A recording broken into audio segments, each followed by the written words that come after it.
Sagittarius, welcome to your astrology reading for the month of May. So before I get started, this is going to be most applicable for your rising sign. So that would be your ascendant or the ruler of your first house. So whatever sign that represents would be your ascendant. This is how other people perceive you. This is also applicable for your sun sign, which is how you express yourself, and then also your moon sign. And so that's really how you process everything emotionally. And so to talk a little bit about the month of May, so we have a lot of Taurus energy and a lot of Gemini energy. And so for you, where this impacts you is sixth house. So this is your daily life, and your daily life would be everything. It would be your home life, it would be your work life, it would be everything in between, including maybe some sort of exercise regimen, your diet. All of these things are all incorporated in that daily life, in that daily routine house. And then also your seventh house. And so this is usually the marriage house, but not everybody's married. Not everybody wants to be married. And so it could also be contracts and negotiations, or really that significant other. So if you live with somebody, that would probably be somebody that would be within that seventh house.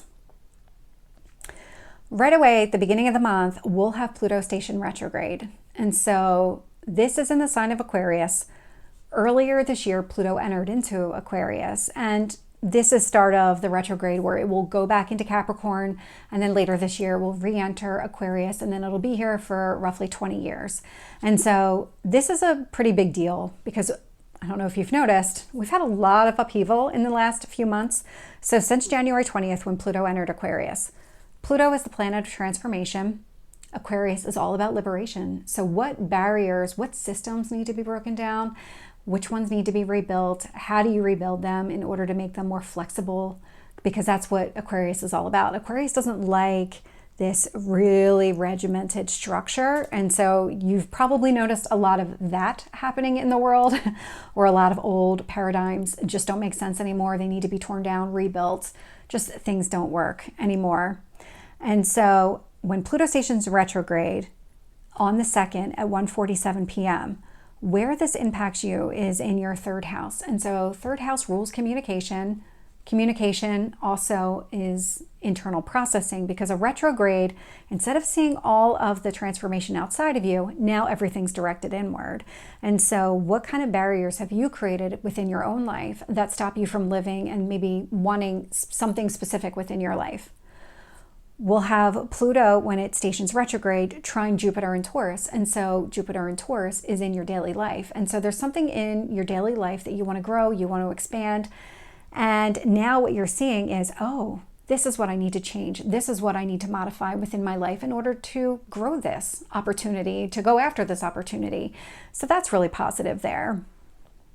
Pluto will also be trine Uranus in the sign of Taurus. And so Uranus is also in your sixth house. All of the Taurus energy is sitting in your sixth house. So when it comes to your daily routines, what you're learning, or what you will be learning about yourself, or maybe you're starting to finally realize internally just what changes need to happen within your daily life in order to grow what it is that you want to grow.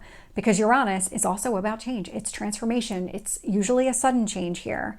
But within the sign of Taurus, this is very grounded, very practical, with an emphasis on what you value. And so really positive from that perspective. We'll also have Pluto sextile Mars. So Mars is in the sign of Aries. Mars is the ruler of Aries, and so it's really that energy amplified. And Mars in Aries occupies your fifth house.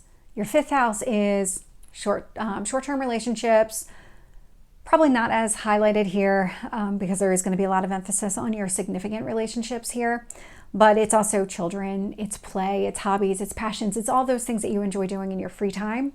That's the fifth house. And so this Pluto retrograde, so this internal transformation that's taking place, is creating an opportunity for you to really go after exactly what you want from a passion standpoint, from a hobby standpoint.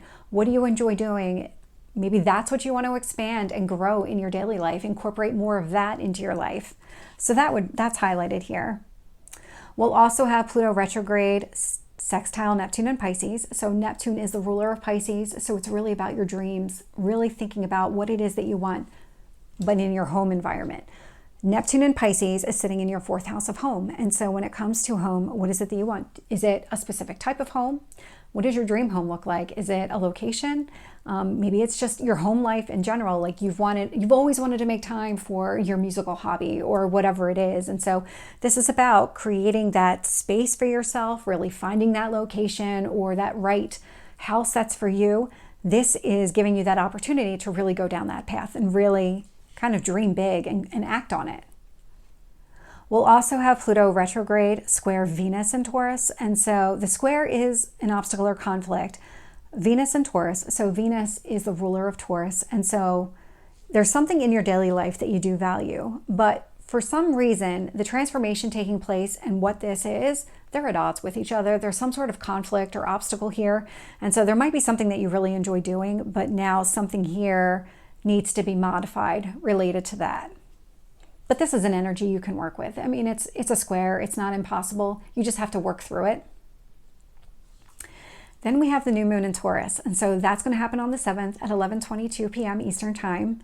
And so when that happens, we'll have the sun, moon, Venus, Jupiter, and Uranus all in Taurus. That's a lot of energy, all sitting in this very grounded, very practical, nurturing type of sign. So do love to see that.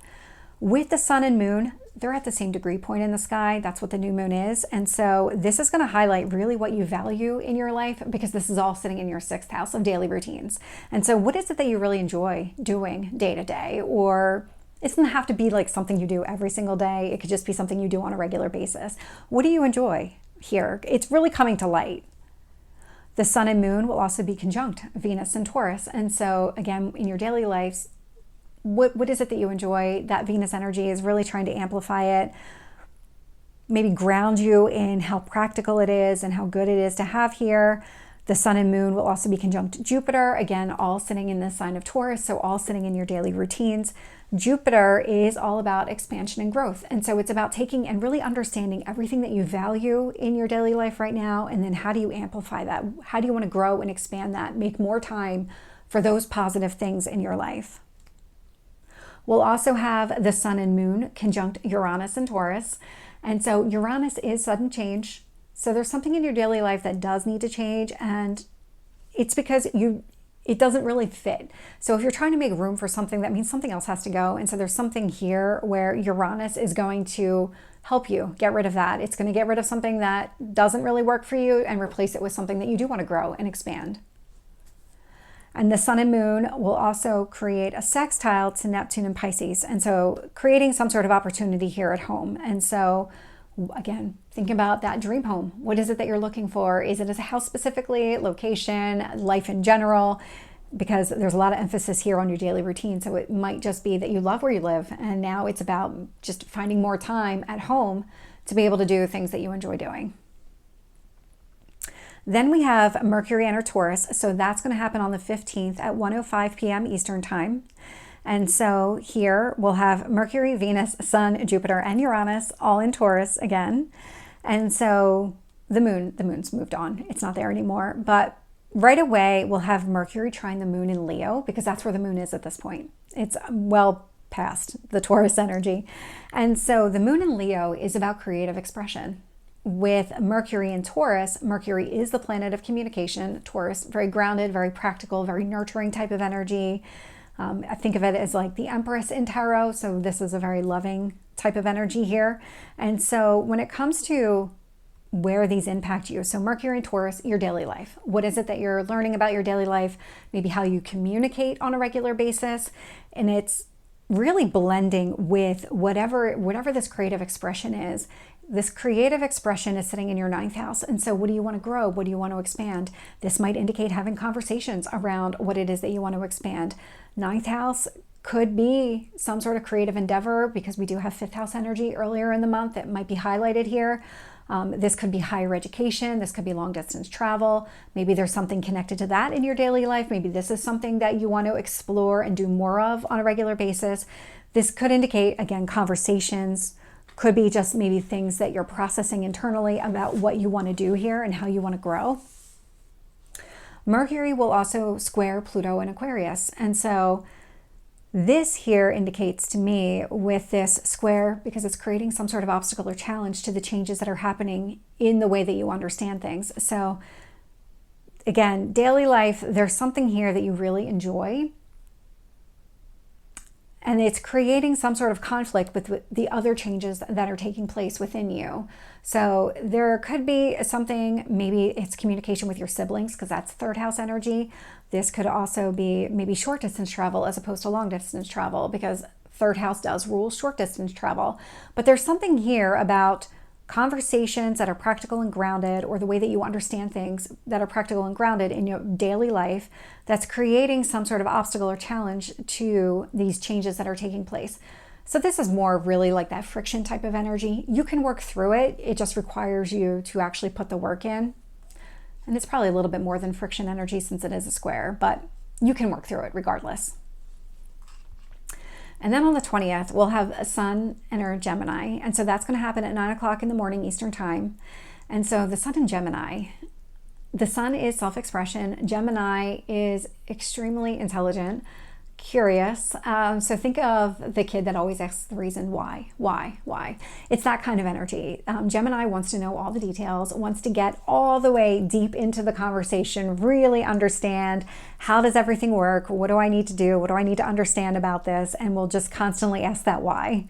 And so where this sits for you is the sun in Gemini is sitting in your 7th house. So marriage partner or significant other, this would be maybe some sort of deep conversation that you're having.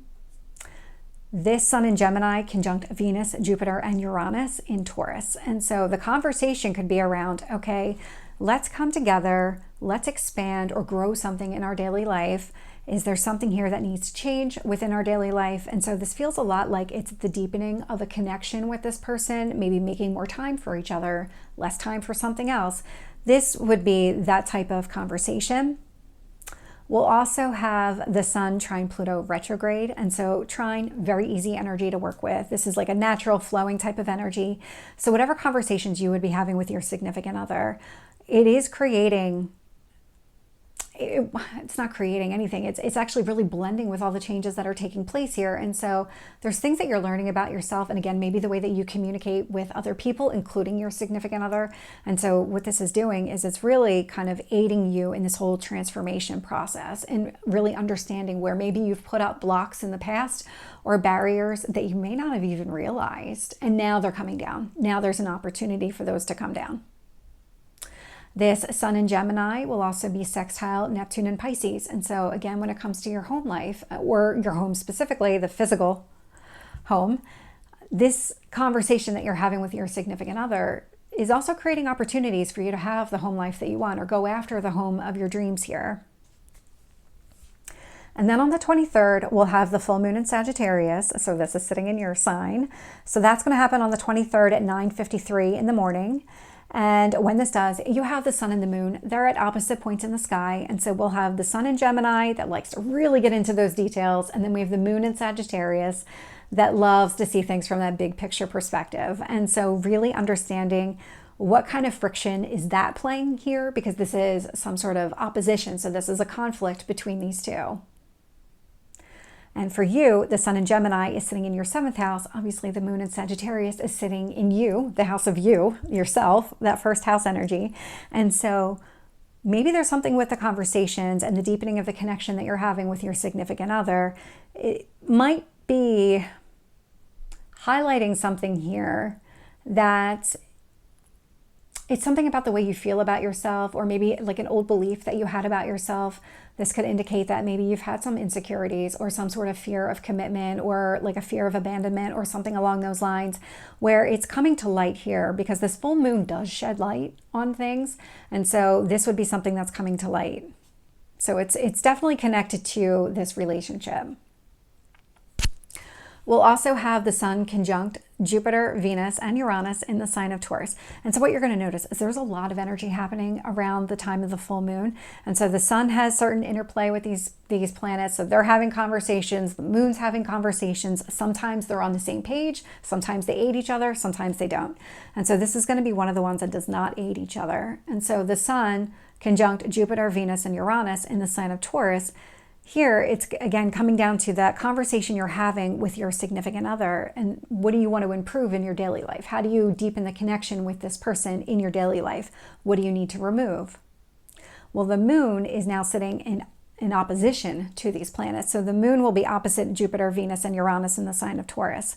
And so what this is doing is there might have been something that you really believed about this big picture perspective. There's something here where, again, like I keep getting back to, there's some sort of maybe insecurity or fear of commitment, fear of abandonment that might be coming to the surface here with that first house energy. And this moon is really highlighting that you've always had this belief system that maybe you weren't enough, or you weren't capable of having this type of relationship, or anything along those lines. And so it is creating an obstacle here. It is some sort of opposition that you can kind of work with. It is a push-pull. So this is something that you would need to work with here. And again, it's really coming down to your daily routines. We'll also have the moon trine Neptune and Pisces. And so this is one of those easy flowing energies where the moon in Sagittarius trine Neptune and Pisces. So how you feel about yourself, just feeling confident in yourself and going after the home life that you want. You feel like you're capable of having that this would be something that you would want for yourself. The sun will be sextile Neptune in Pisces. And so the conversations that you're having with your significant other, it's creating an opportunity for you to have that home life. And so this is one of those where it does work well with each other. Like you feel very strongly about the home life that you want for yourself. You feel like you're worthy of it. You deserve that kind of home life. And now in conversations with your significant other, they would create this opportunity. They would maybe aid you and be aligned with you on that. But it does create an opportunity, so it would be something that you would need to talk about with that person. We'll also have the sun trine Pluto retrograde. And so Pluto retrograde sitting in your third house. The sun in Gemini trine Pluto retrograde. This indicates to me that there are internal changes that you're making here, and they are going to help expand and grow this relationship with this person. And so really improved conversations, deepening of a connection with this person. So really positive here. We'll also have the moon in Sagittarius sextile Pluto retrograde. And so how you feel about the entire situation, and again, Sagittarius, big picture, how you feel about the situation is also giving you an opportunity for more internal growth here, more internal changes, breaking down some of those barriers, like that I'm not good enough, or I just don't feel like I can ever be in that type of relationship. Whatever has been holding you back, that would be the liberating change that's necessary. Then on the same day as the full moon, we actually have Venus enter Gemini. So the full moon's at 9:53 in the morning. Venus enters Gemini at 4:31 in the afternoon. And when this does, Venus and the sun will be at the same degree point because they both just entered Gemini. And what's happening here is Venus and Gemini.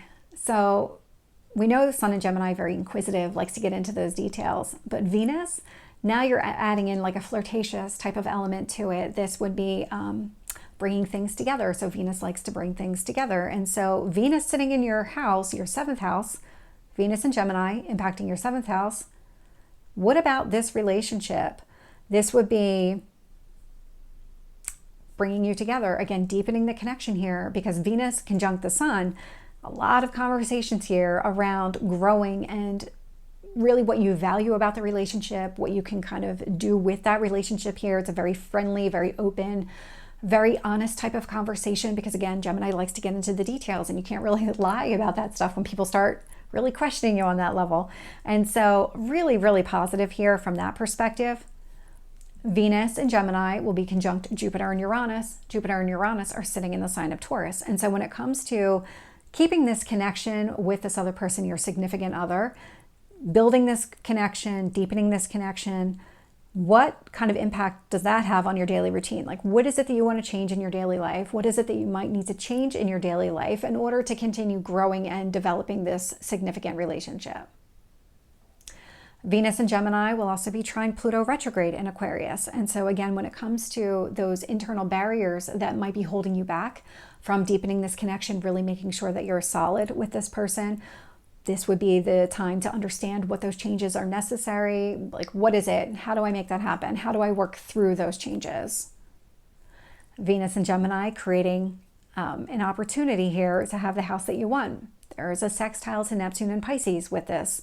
And so whatever conversations you're having with your person, creates this opportunity for the home, or maybe the home life that you're looking for, the one that you dream about having, the one that maybe you've told yourself in the past that you aren't capable of having. That would be some of this change that's taking place within you and how you're understanding things in that whole big picture perspective.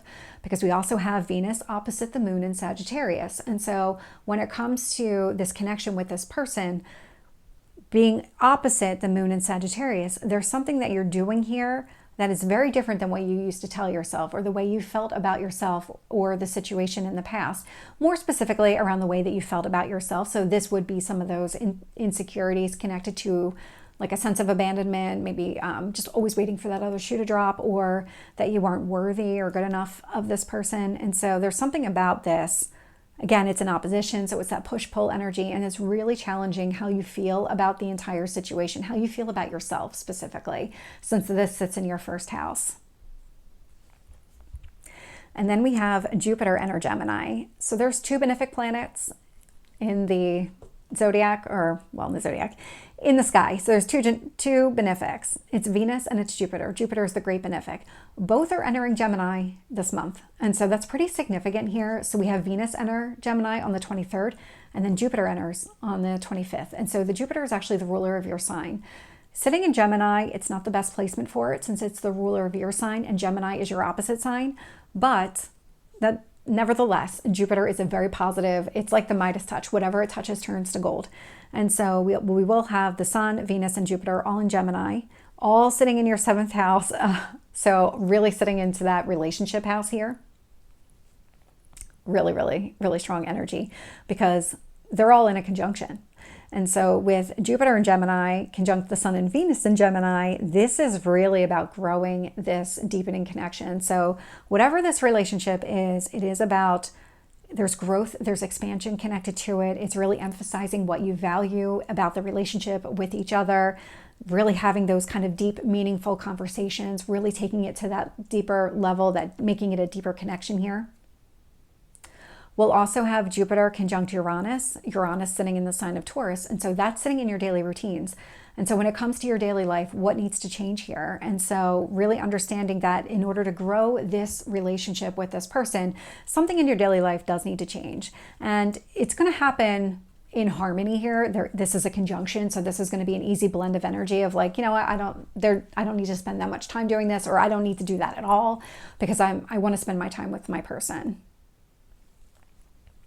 And then we'll have Jupiter trine Pluto retrograde. And so this is an easy flowing energy. So all of those internal changes that you want to make to yourself, the way that you're understanding the situation, because it's sitting in that 3rd house, about, you know, understanding the situation as it relates to growing and expanding this significant relationship, your person.